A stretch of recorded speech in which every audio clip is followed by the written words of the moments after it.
Hello, আসসালামু আলাইকুম। আমি সঞ্জিতা চলে এসেছি নতুন দিনের ছোট্ট একটি ব্লগ নিয়ে।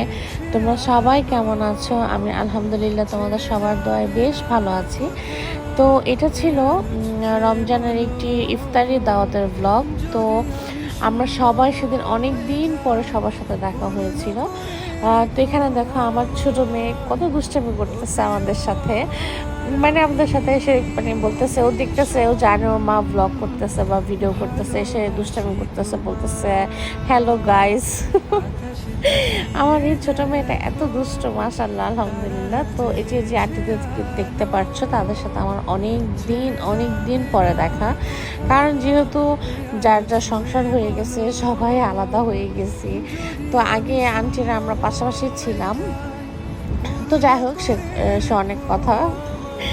তো সেদিন ইফতারের দাওয়াতে গিয়েছিলাম। তো আমরা বেশ আগেই গিয়েছিলাম।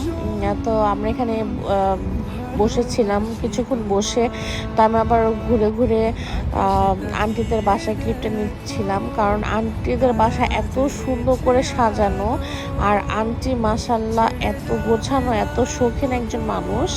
তো এখানে দেখো, এসে আমি আবার গুপ্তধন পেয়ে গেছি, মানে আমার ছোট বোনকে পেয়ে গেছি। ও আবার একটু পোজ দিচ্ছিল। ও মেনলি এখানে শরবত বানাচ্ছিল ইফতারির জন্য।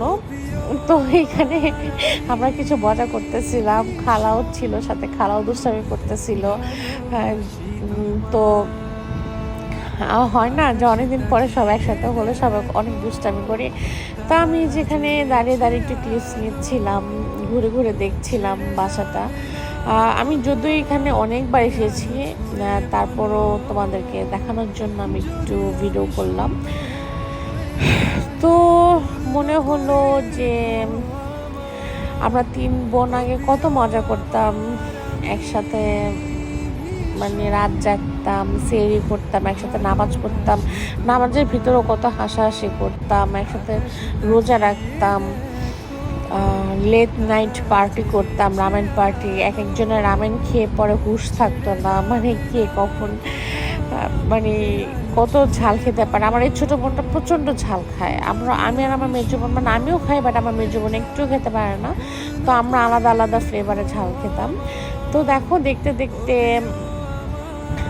ইফতারির সময় হয়ে গেছে। তো প্লেটে ইফতারি বাড়া হয়ে গেছে। তো আমরা সবাই ইফতারি নিয়ে ওয়েট করতেছিলাম। আন্টি অনেক আইটেম করছে, এত আইটেম করছে, মানে এগুলো খেয়ে আমি আর রাতের খাবার খাইনি, খেতে পারিনি অ্যাকচুয়ালি। কারণ সারাদিন রোজা রাখার পরে আর সবগুলো ইফতারের আইটেম আমি ট্রাই করিনি, কারণ এত খাওয়া যায় না সারাদিন রোজা রেখে। তো আন্টি আবার বক্সে ভরে দিয়েছিল আমাদের খাবার। তো এখানে আমি আবার একটু নিজেকে দেখতেছিলাম, একটু মানে অনেক স্মৃতি মনে পড়ছিল। কারণ কি, আজকের এই দিনগুলাই না যখন আবার নিউজ ফিডে আসবে আগামী বছর, তখন মনে পড়বে যে হ্যাঁ, এই দিনে আমরা এখানে গিয়েছিলাম। কারণ কি, আমাদের বললাম না, আমাদের বাংলাদেশে একটা প্রবাদ আছে যে নদীতে নদীতে দেখা হয়, কিন্তু বনে বনে দেখা হয় না। ওই তো আমাদের 3 বোনের 3 জনের সংসার। তো যার যার সংসারে শেষে ব্যস্ত হয়ে পড়ছে। কারণ এই যে দেখো, মেয়ে মানুষের একটা জীবন, যে বাবার বাড়িতে সবাই এত বছর একসাথে থেকেও পরে শ্বশুরবাড়ি হয়েছে তার আপন বাড়ি। চাইলেও আর একসাথে হওয়া যায় না, চাইলেও আর একসাথে কোথাও ঘোরা যায় না, থাকা যায় না। তো যাই হোক, এটাই জীবন, এটাই আমাদের মেনে নিতে হবে। তো তোমরা সবাই দোয়া করো আমার এবং আমার পরিবারের জন্য। সবাই ভালো থেকো, এবং আমার ছোট বোনের জন্য সবাই দোয়া করবে। তো আজকে এই পর্যন্তই।